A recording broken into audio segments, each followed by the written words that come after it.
Why, you took motion pictures. Exactly. And in about 2 seconds, we'll have them on the screen.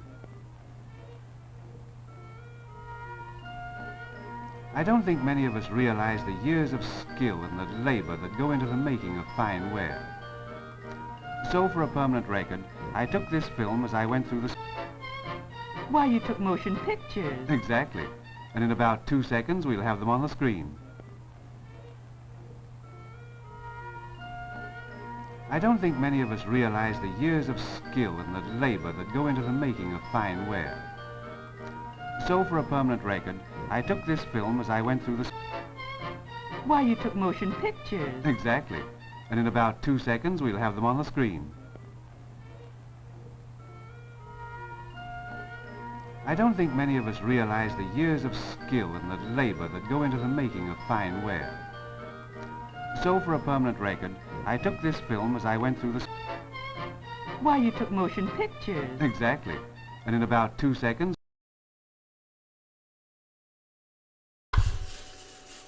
Hello everybody, this is Skip Elsheimer. Welcome to the AV Geeks Lunchtime Streaming Show, where we are messing with technology again to try to get everything to work. And it is, uninstalling, reinstalling, moving something, updating firmware. I can't say that I recommend it. I can't say I recommend updating software on 3 Macs and on a scanner at the same time. It is somewhat nightmarish, but there you go. So I did a test, and I'm rewinding this so that we can maybe watch it. I don't know, maybe not. This is so anyways, what's going on? So we're back at the archive. We are we've got this, I think we've got the scanner hooking up to the this computer. I had to redo the system software in this computer, kind of downgrade it. Then I had to borrow a Blackmagic box that sorry, it's still rewinding. It caught it right in the middle, and I thought that I was going to be done with it, but anyway. So, lots of cable. So what we got going is, and I'll just show you. Nope, that didn't work. I just disconnected the thing. That's great. That's great. There I am. Okay, I'm not going to do that. So we have going from over here is a computer, which is hooked up to the scanner, which is right here,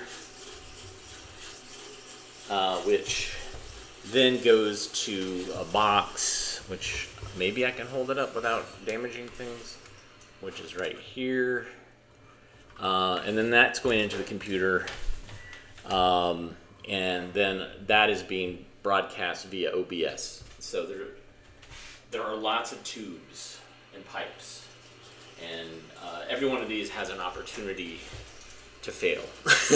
And so, and not to mention the fact that, like 16 millimeter film has splice problems, it has sprocket hole problems.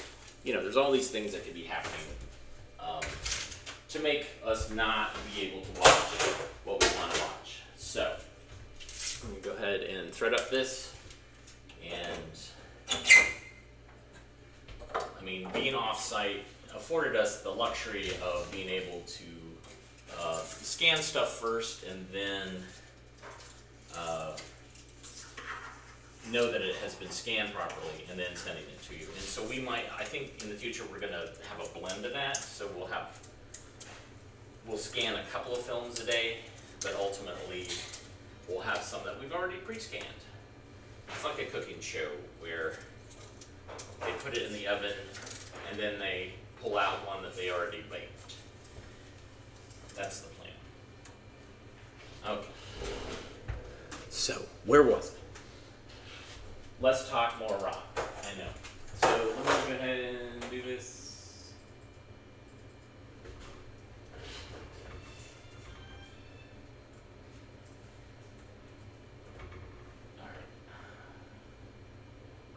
All right, here we go. This is Keys to the Library. Enjoy.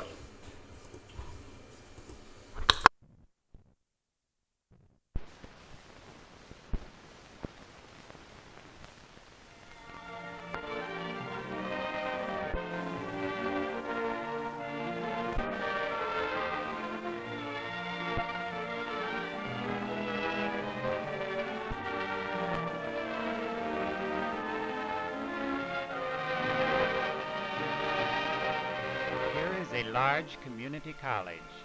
Perhaps it is something like yours. If you are a newcomer to the campus, you will spend a great deal of time in orienting yourself, discovering of classrooms, the bookstore, the student union, and other points of interest. You may even want to try out the athletic facilities, such as the swimming pool. One of the most important units of the campus, and one which you will sooner or later find essential, is the library. The size, scope, and resources of your library may be widely different from this one, but the methods and techniques of using any library are very similar. All libraries have books, magazines, both current and back issues, pamphlets on current topics, encyclopedias, and other reference tools. Many libraries also have audiovisual departments featuring phonograph records, slides, films, and other equipment. Listening rooms are also considered an essential part of the modern library.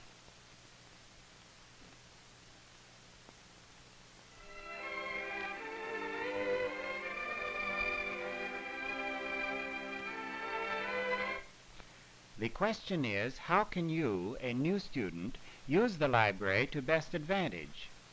In other words, what are the keys with which you can unlock the library's resources? The key to the rooms in the library is a floor plan. Ask for a copy or draw one yourself.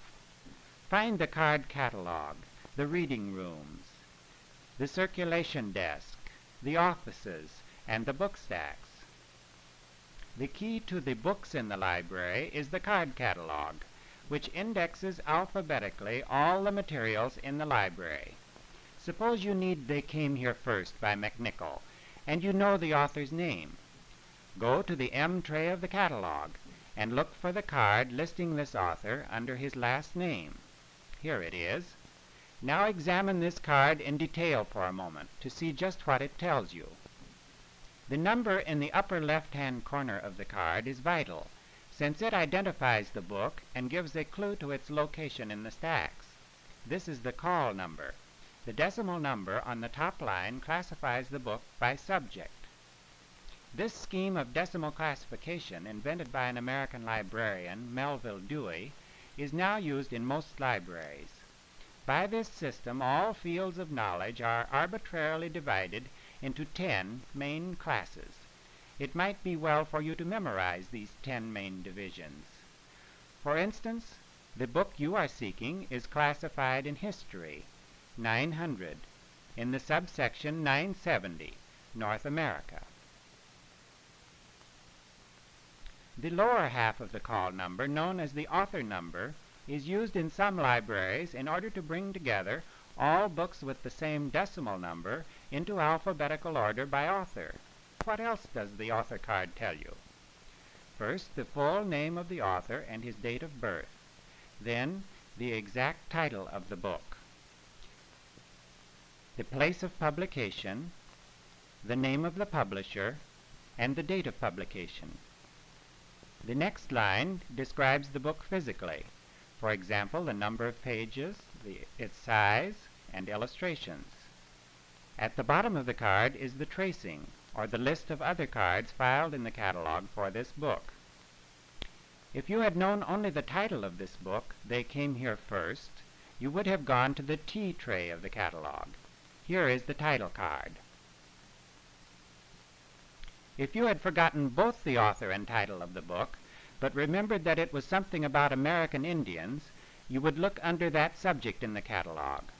But wait, this card tells you that books on American Indians are listed under the subject Indians of North America. So you now go to the I tray of the catalog. Here you will find many books on this subject, including the book you want. Notice the subject is typed in red. Now write down the call number, 970.1M2, so that you can find the book in the stacks. Don't trust to memory. Then find the general location of the book stack. Now look along the stacks in numerical order until you find the right section. Here you will find the 970.1s shelved between 960 and 973G. And here, in order by number and then by author, are all the books in the library on the subject of North American Indians: L1, L2, M1, and the book you want, 970.1 M2. They Came Here First by Darcy McNichol. Of course, the book may be in circulation. If so, you may find another one equally good on the same shelf. You may have to go back to the card catalog and start again. If you don't find just what you want in books, perhaps there will be some up-to-date, brief material available in pamphlets. A card such as this refers you to the card index of pamphlets. Pamphlets are usually filed alphabetically by subject, either in Princeton files, such as these, or in large file cases like this.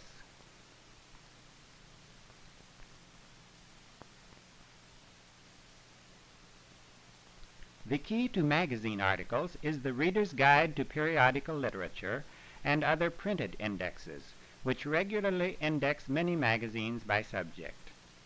On your subject of Indians, here is a good article which you should be able to find through the Reader's Guide.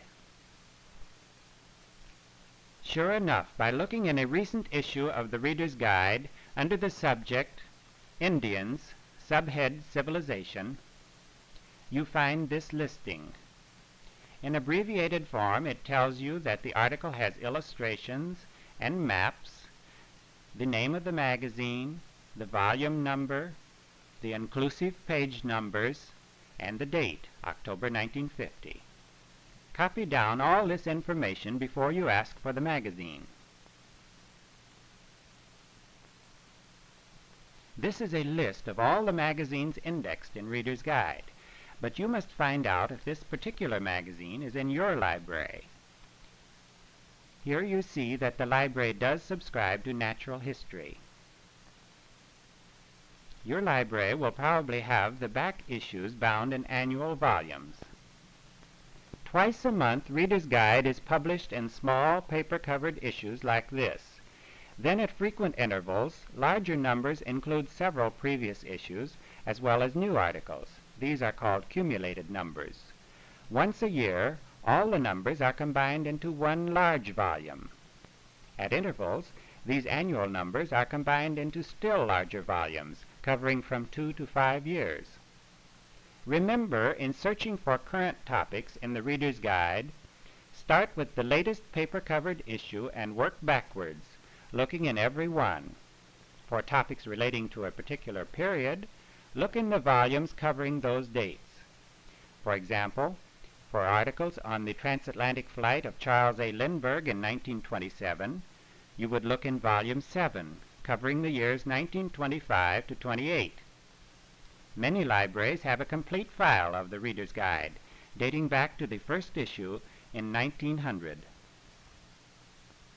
Your library may have some of the more specialized magazine indexes, such as Industrial Arts Index, Education Index, and International Index.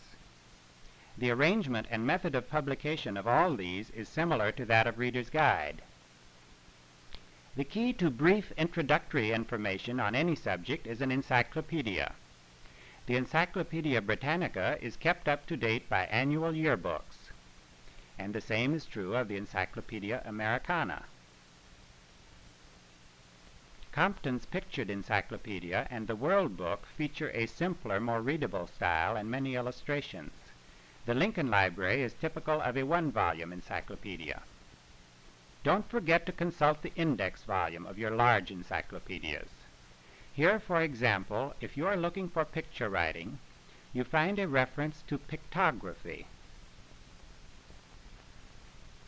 And under pictography, you find that there is material in volume 15.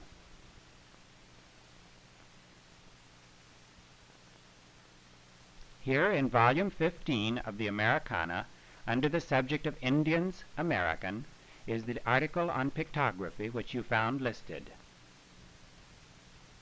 The key to words, their derivation, spelling, pronunciation, and meaning, is the dictionary. Two large unabridged American dictionaries are Funken-Wagnall's New Standard and Webster's New International. They contain information not only about words, but about people, places, and historical events.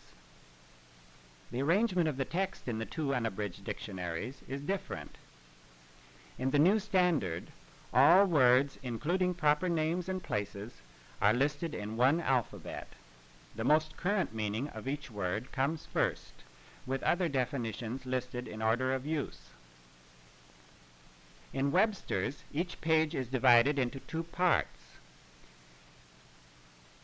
The less common words are listed below the line, and the words in current usage above, with definitions of each word in historical order, that is, the oldest meaning first. Abbreviations, persons, places, and new words are listed in separate sections in Webster's.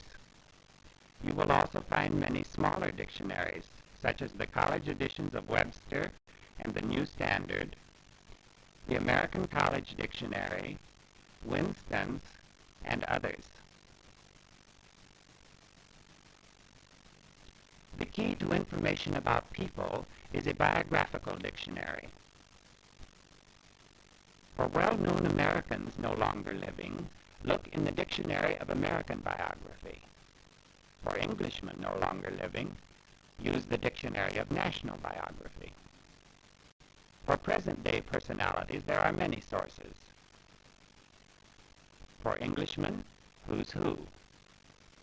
For Americans, Who's Who in America. For world personalities currently in the news, try Current Biography and World Biography, among many others. Will these keys be helpful in using your library? Remember, learn the location of the rooms in the library. Go to the card catalog to find books or pamphlets. To the Reader's Guide or other printed indexes to find magazine articles.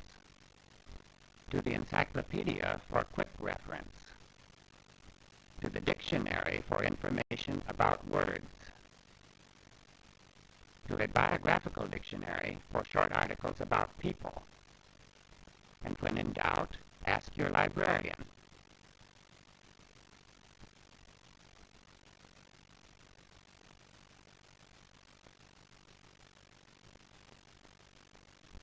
The keys are yours.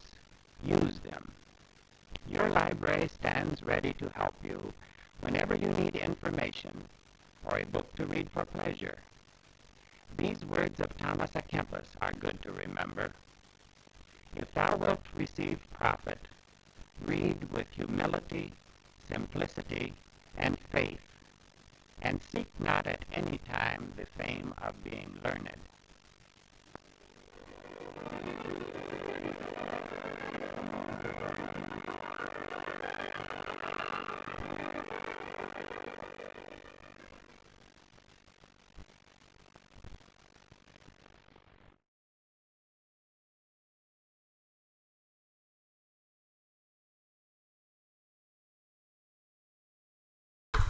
So I was like, what is going on? And so I showed you a little bit of the optical soundtrack, which was a variable density soundtrack. And I don't know if you noticed there was this weird, like, wavy black thing, and I think that's what was garbling up the soundtrack. I'll have to do more tests to figure that out, but yeah, it's too bad because it got crazier and crazier and crazier. So I have a feeling that the soundtrack got crazier and crazier, and I thought it was something electronic, which is why I switched over to another channel. So, anyways, there's that. Okay, let's spray another film because I got several.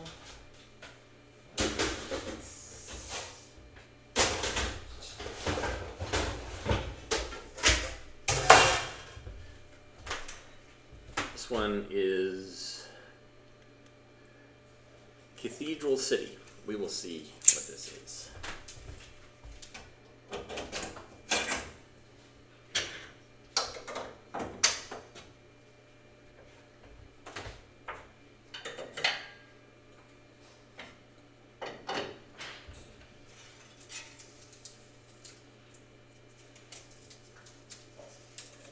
But I did a test with the film before, and the audio was not garbled like that, and it just seemed like it got worse and worse as the film went through.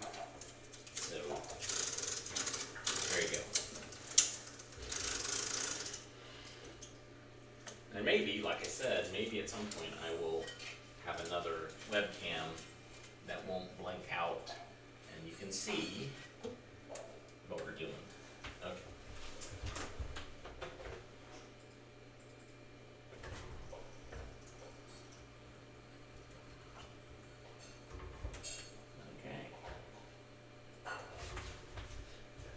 Here's Cathedral City. Enjoy.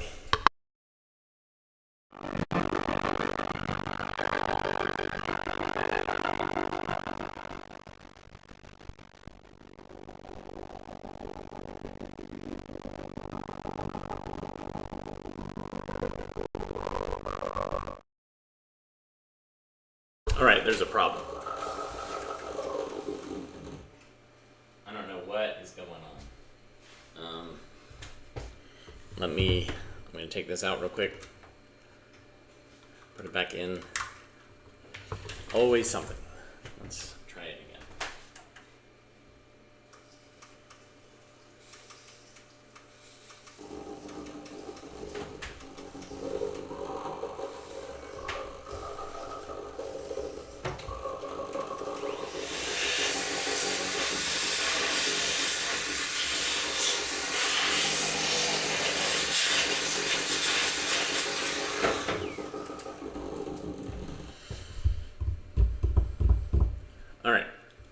So I'm bummed. I'm not sure exactly what's happening now. It's so frustrating. And I don't, hold on, let me pull some stuff real quick. See if I can bring up something to watch as a safety, but this is incredibly frustrating. Incredibly frustrating. Let's try this. Try this one more time.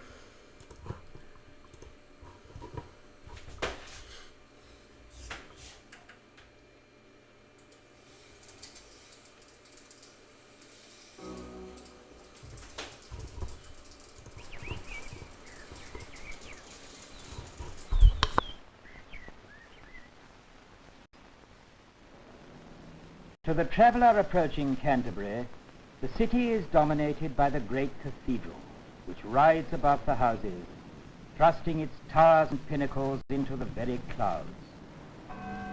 14 centuries ago, St. Augustine, bringing Christianity to the pagan Anglo-Saxons, established his cathedral here in an old Roman building, and nearby was founded an abbey, which bore his name.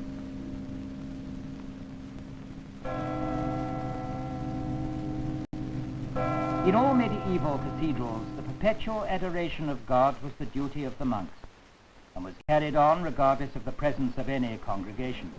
The nave, the public part of the building, was separated from the choir by the heavy choir screen.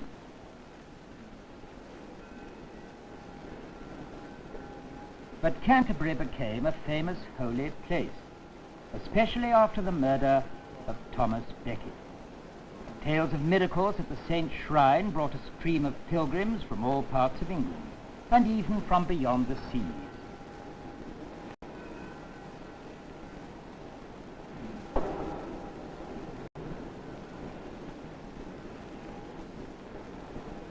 From the choir, a small procession moves down the wide steps into the nave, advancing towards the group assembled for the pilgrimage, to welcome them and to mark their progress round the cathedral with its true character as a religious act.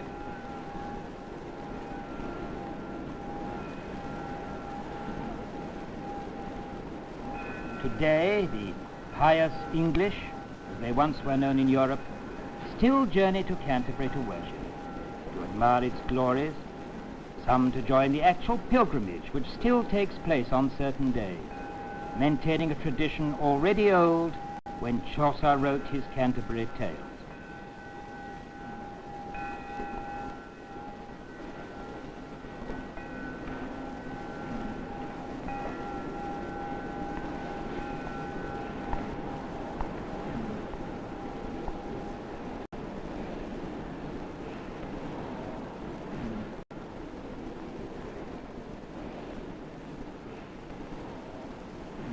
We welcome you here this afternoon to this Cathedral Church of Christ, Canterbury.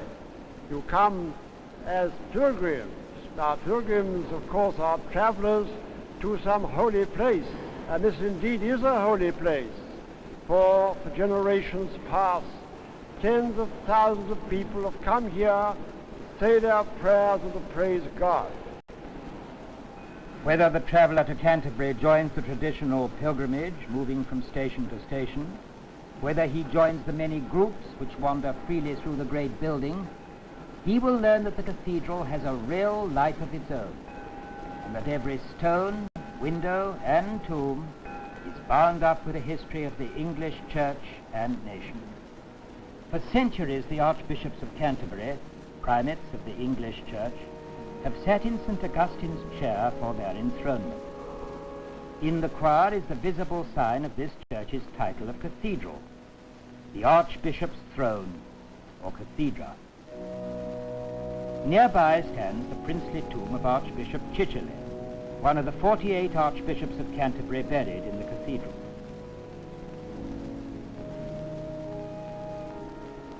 In the crypt below the choir, the traveller may see the simple tombs and the severe style of the cathedral's early days. The Norman crypt at Canterbury, remarkable on account of its great spaciousness and the fact that it is on ground level, was judged a worthy burial place for the most exalted. In front of the altar, in the chapel of Our Lady of the Undercroft, the Black Prince himself directed that he should be buried. But the prince's wish was of no avail. Behind the high altar, in the splendid Trinity Chapel, within a few feet of the spot where the shrine of St. Thomas Becket stood for 300 years, the great hero lies magnificently entombed.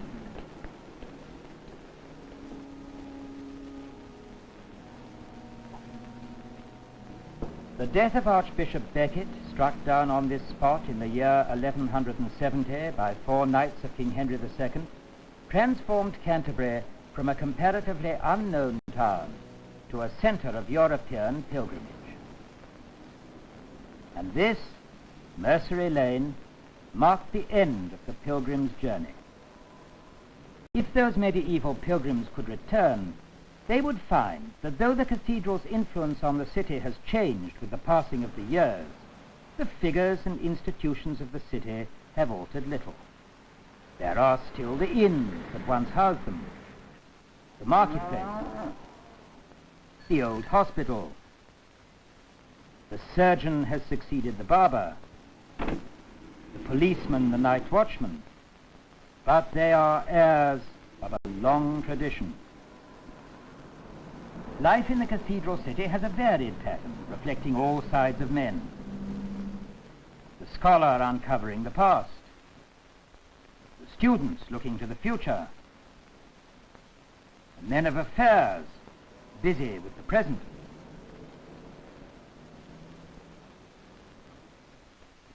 It is the center of all the life of its district, urban and rural.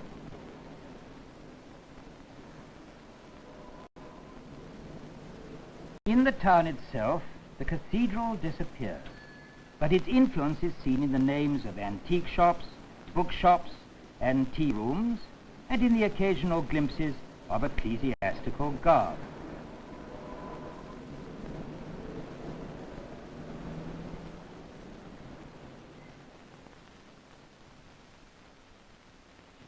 Practically every stone of the cathedral, fashioned with such care and skill by master masons, was brought from Normandy. It was quarried in Caen and brought in small boats and barges across the channel. The craft inheritance of these Norman builders has been handed down to the modern stonemasons, some of whom belong to families continuously employed by the cathedral for centuries.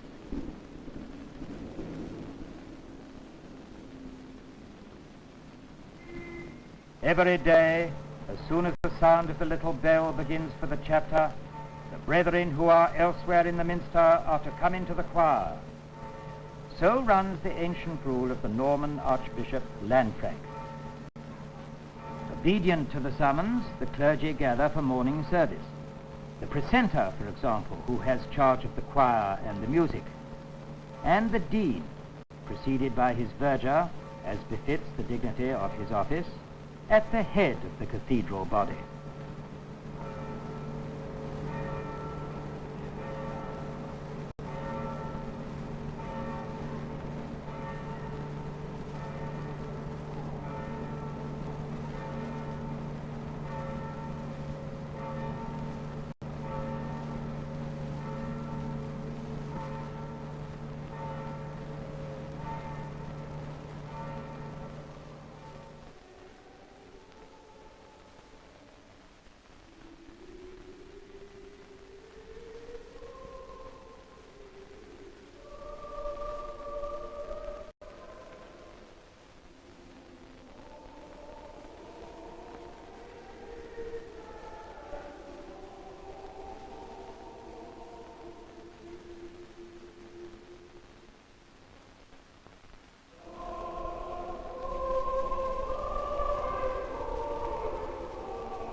It is largely due to their monastic origin that so many English cathedrals stand apart from urban life in park-like closes. But within these spaces they do not stand in isolation. They stand side by side with the homes of those who serve them in the silence of the close.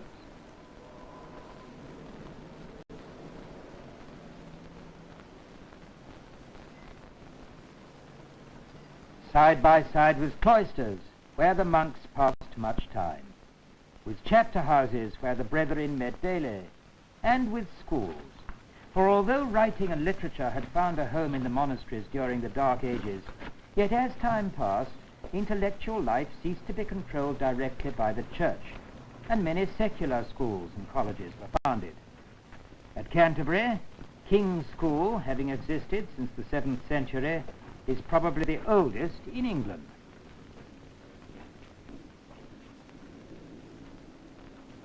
Within the precincts of a cathedral, we can study the traces of nearly every kind of English architecture, from the most simply domestic, the most gorgeously ecclesiastic, to the most utilitarian.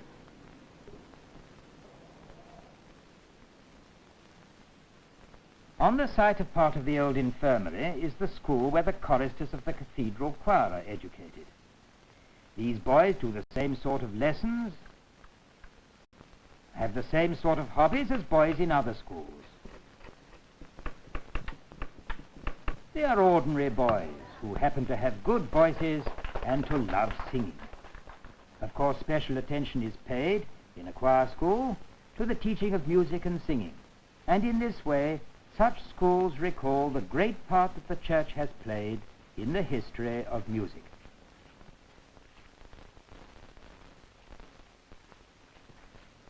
The origins of Western music are closely connected with religious ceremonies and festivals.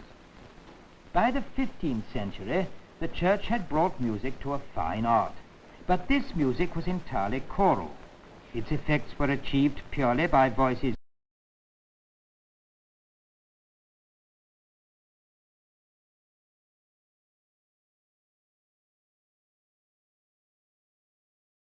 inclined to be replaced by voices accompanied by instruments. We'll do the Perry anthem. It's in the Green Books, page 22. I'll play 2 bars before you come in.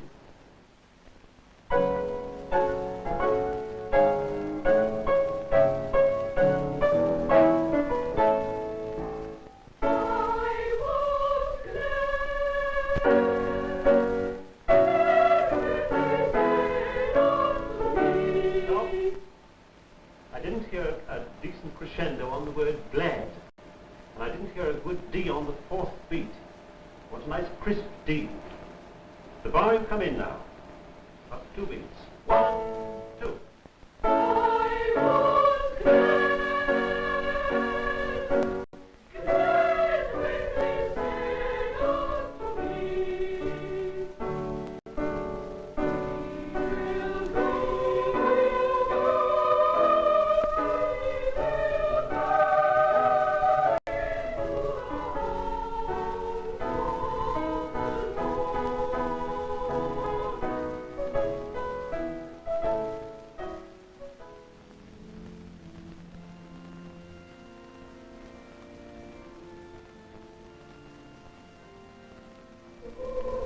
Sound of voices in prayer and song rings through the cathedral as it has always done. Beyond its precincts, the life of the city is stilled as darkness falls. Cathedral and city, each separate, each linked to the other by a long chain of past experiences. Canterbury, part of the heart of England.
Some people in the comments talked about Monty Python capturing British Protestantism, Church of England type of stuff, and how incredibly dry it is. It is super dry. So, yeah, sorry about that. But, not really. Like, I didn't make the film. I'm just showing them to you. And I'll try to space them out. This next film might be religious. I don't know. We're going to find out. So I'm not rewinding on this machine for you, for your benefit, because that's its own thing. But we will be rewinding our rewinds. So we'll do that off camera. Anywho, what is this one called? This is Kyoto Story. We will see how this goes.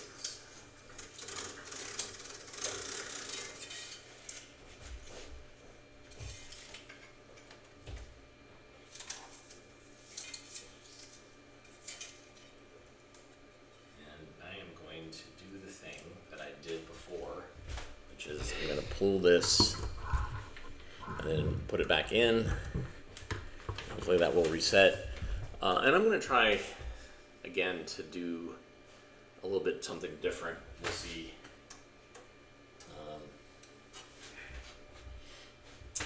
All right. Here's Kyoto Story. Enjoy.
I've seen a lot of the world in my 22 years, but never anything like Kyoto. It's strange, but this place is untouched, while the rest of Japan was bombed to shambles. You'd think the temple roofs were made with a waffle iron. And that beautiful Torii arch, standing against the sky like it was carved out of ice cream. Someday the folks back in Boise would see it, if my exposure was right.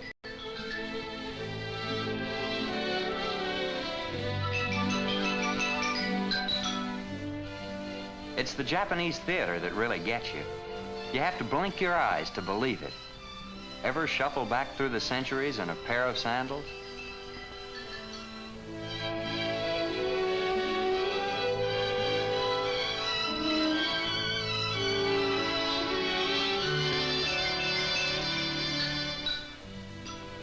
The villain of the piece strutted around like a king-size goblin. And I nailed him. Yes, I tried to catch Kyoto, to freeze its loveliness on film. I caught the little things and the big. Then I caught a specimen of bird common to these parts. I went over to apologize to the young fellow. Told him I hoped the camera would recover sufficiently from its shock to go on and face the future. I liked Bill right off. He was something of America transplanted. And it felt good talking. Felt like a letter from home. He offered me a lift and I accepted gratefully. When he asked what I did in Japan, I told him. a missionary. That piece of information almost stalled the engine. I guess Bill had never seen a real live missionary before. I hoped it wouldn't affect his driving. Soon I found myself trying to explain just what we missionaries were doing here in Japan. You know, that's never an easy thing to do. But in a way, talking to Bill was like, well, reporting back to America. So I began enthusiastically with Doshisha. I described the school as best I could, located near Kyoto, 8,000 enrollment, 10 missionaries in the staff. But as I talked, I wondered if I weren't spoiling another picture by stepping into it with statistics.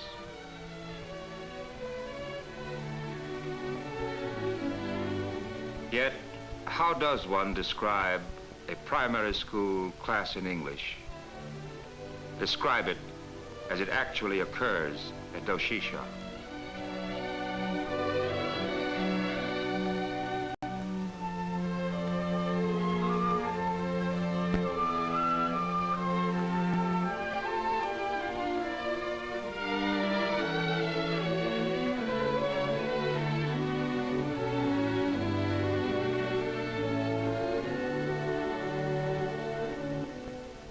What words convey the desire those kids have to learn? Their politeness, their rare and infectious good humor. I found myself talking about the theological school library at Doshisha, number of volumes, some of the titles and authors. But how does one tell of the satisfaction that books bring to the hungry minds of ministers-to-be and leaders-to-be?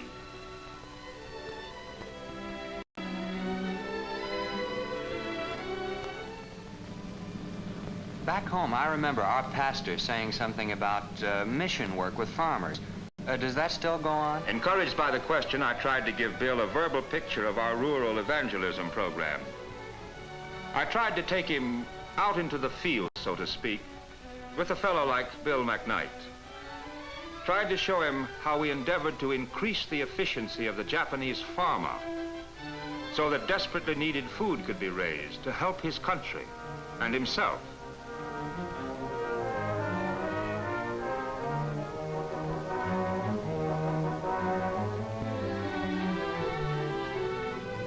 Bill said it was interesting, but I could tell I'd only half got him into the fields with McKnight. I might tell him about the children, I thought. Yes, tell him about those wonderful kids at Glory Kindergarten. I explained that Glory was founded in 1889, first kindergarten in Japan. And I described the whale of a time those tots had in the playground.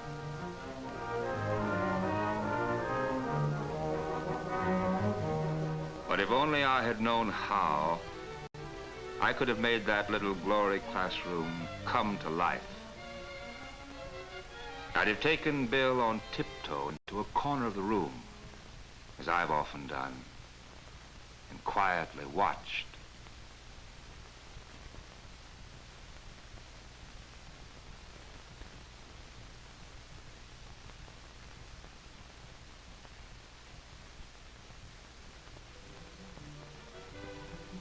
We'd have stood in the shadows and observed the children learning the names of autumn fruits and flowers.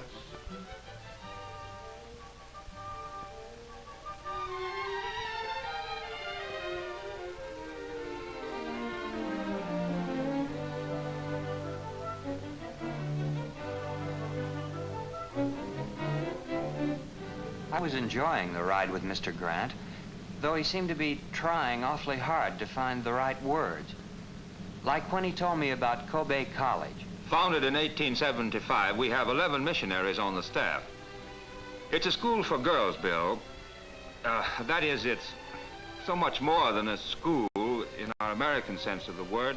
It's, well, Japanese girls, their world broken by war, destitution, tragedy, learning that there's something left worth caring for. You see, Bill, for people like these, dressmaking isn't just domestic science, it's, It's a rebirth of interest in oneself, a sign of getting well.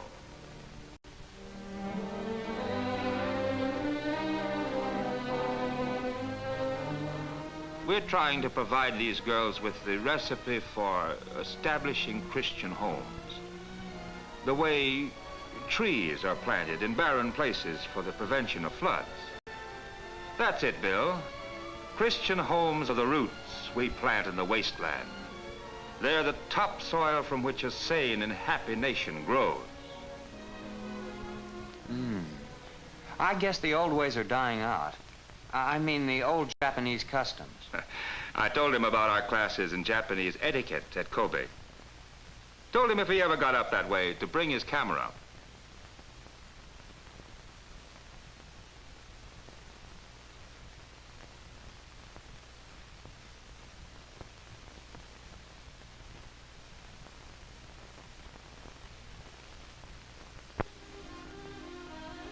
I thought Bill would enjoy it, so I tried describing one of those incredibly melodramatic plays the girls give at Kobe to practice conversational English. These were original productions, little things the girls cooked up with just enough ham in them to make them delicious. But here again, Bill had only my words to go on, while I could see those faces. I could hear those cascades of heartwarming, spontaneous laughter.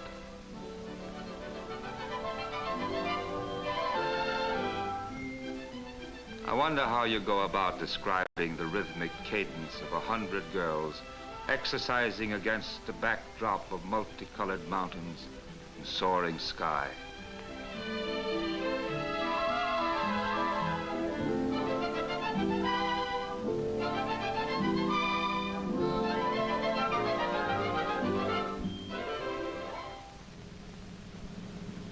We were nearing home when I told Bill that everywhere and always, we missionaries endeavored to develop national leadership, to help the Japanese to help themselves.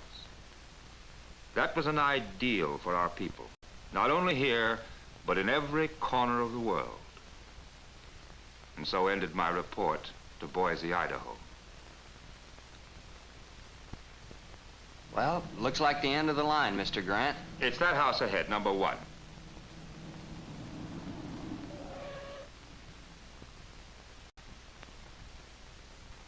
I watched the neighborhood kids flock around him. That sounds funny, but it was as though their dad had come home after a long trip.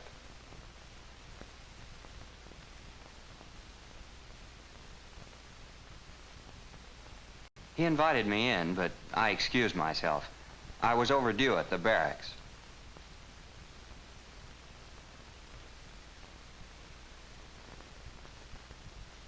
We said goodbye, and I wondered if Bill had his picture of what a missionary does. I was afraid it would always remain a blurred page in his album.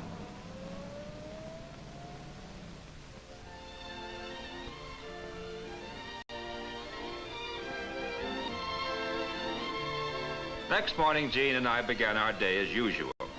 Our trusty velocipedes were pawing the ground in front of number 1 Asukai Road, and with customary flourishes and alarums, we pedaled off to work.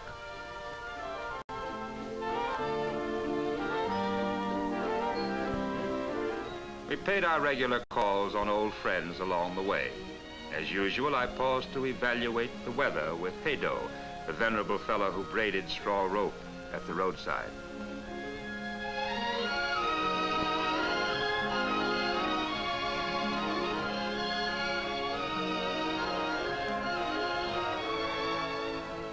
And, regular as clockwork, we met 2 of our favorite neighbors, the Charm Sisters, Jean called them.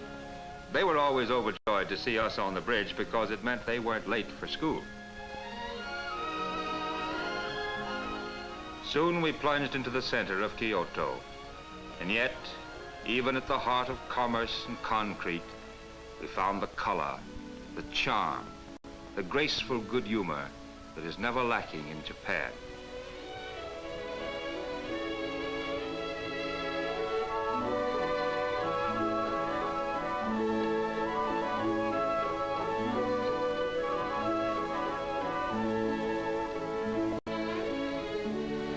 Jean and I taught classes in different buildings at Doshisha, so we parted company at the main gate.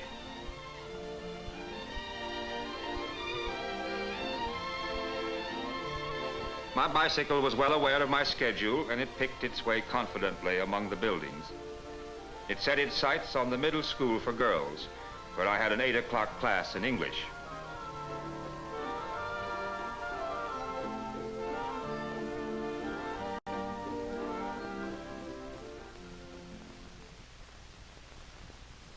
Calling the roll was, of course, first in the order of the day.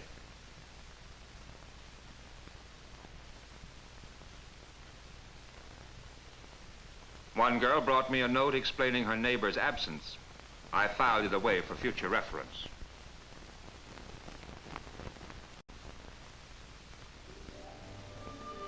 About a week later, I checked in a shipment of Idaho potatoes down at the depot. Oh, it made me hungry and homesick. Got me thinking about Boise and reminded me of my roll of films. It should have been developed by now. I picked up my prints at the photo shop next morning.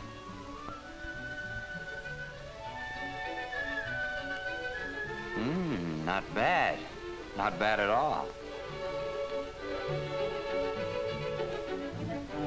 I knew somebody who ought to see that one.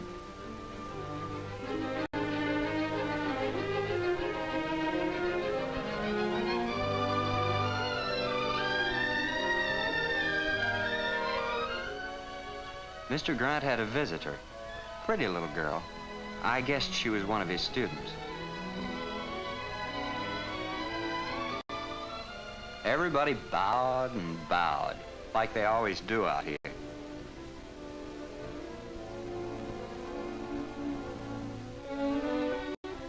I showed him the pictures and waited, trying hard to keep a straight face.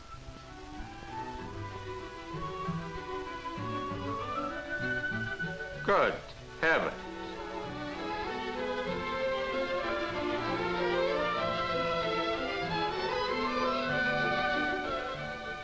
When he grew serious again, he picked up a note the little girl had left. He said her name was Mariko, that she used to be one of his students. I could tell he was anxious for me to read it. I wondered why. Tea was served then, and I was grateful. It meant that Bill would stay a while, and I'd have another opportunity, a second chance to show him what missions mean. But thanks to Mariko's note, this time the report could be translated into human terms.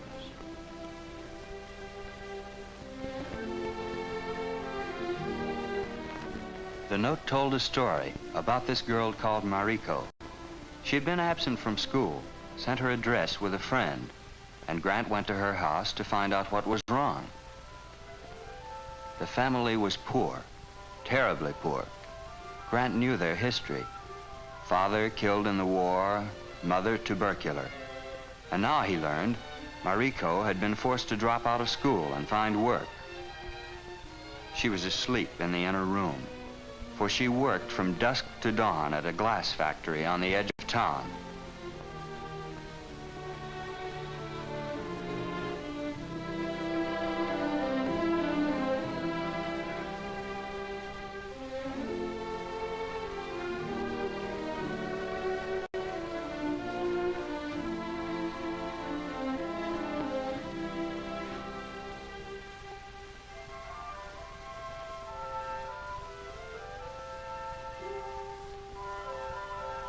Grant arranged to go along with her to her job. He simply couldn't reconcile himself to the fact that Mariko, so fine a girl, so innately intelligent, would have to give up her education. He had no idea of what he could do to help. But they looked to him with such confidence. They were so sure he'd think of something. He had to go along.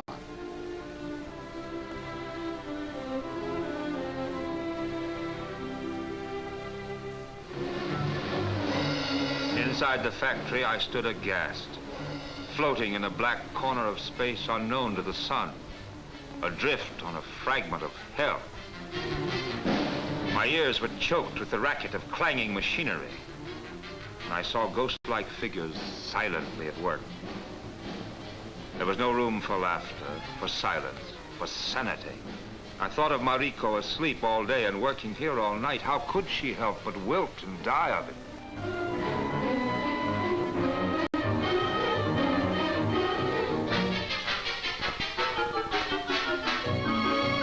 Grant found the foreman and politely convinced him that Mariko was too delicate for such work. She would not be back.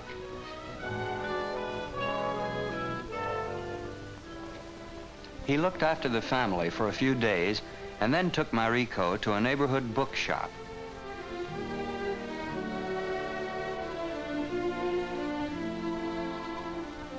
He got her a job there as a salesgirl.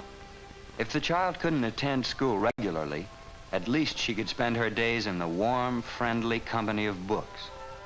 And when there was time, she could study. Mariko loved it.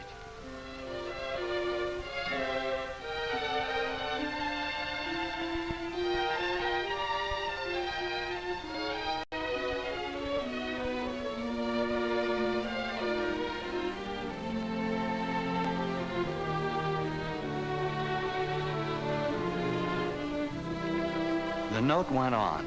It told about Yuki-chan, Mariko's little sister. Grant remembered that when he visited the family, the younger child had kept her eyes cast down. It could have been politeness. Those people were like that. It could have been politeness, but Grant decided to go back and have another look.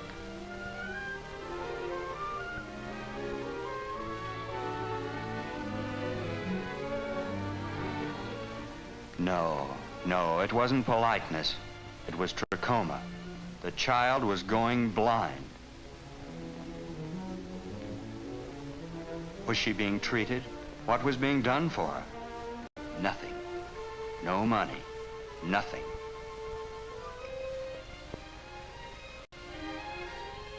He took Yuki-chan to the school clinic, where the doctor could at least look at her eyes and make a diagnosis.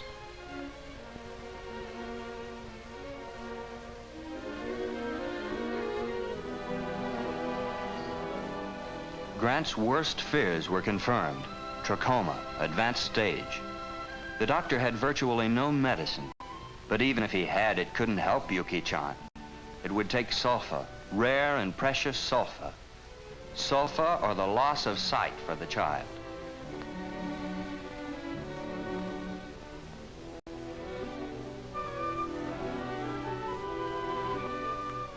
Grant got the sulfa from his headquarters in the States.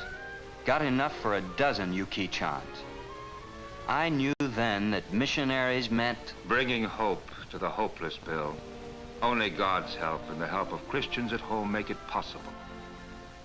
I didn't give Yuki-chan back her sight. God gave it to her. And your folks in Boise, their giving and their prayer made it possible. Christianity is a rock in a sea of despair, like the neighborhood house at Osaka rising out of the slums.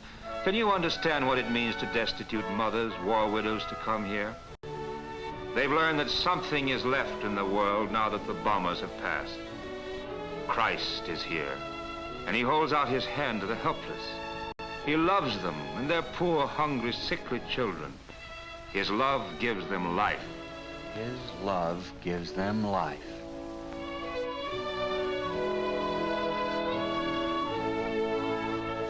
Missions are people, Bill.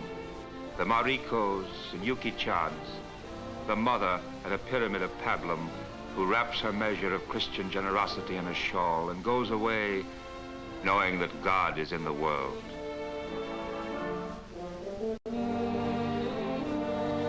What do missionaries do? We seek out the forgotten little people of the world and make them know that he has not forgotten, that he cares. We encourage them to try again, to scrimmage with circumstance, to hold up their heads and go forward. We wait to hear their peals of laughter, Bill, because they are the bells which toll our victory over bitterness and despair. What do missionaries do? We bring Christ and his church, fellowship with Christians across the world. We bring light where there was darkness. We plant the seed of substance in the void. I said goodbye knowing I'd see him again. It was late and I'd overstayed my time. I knew he had work to do. Work to do for all of us, everywhere. For all of us who believed in a better world. I wondered how many human beings had found new faith here at number 1 Asukai Road. I knew one person who had, so help me God.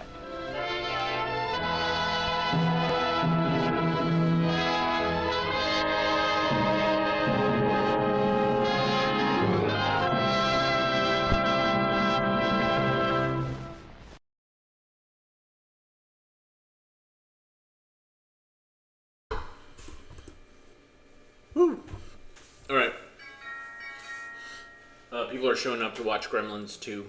Thanks for watching, and I will see you tomorrow, and we'll try to work out more tech kinks. Everybody have a great rest of your day. Take care.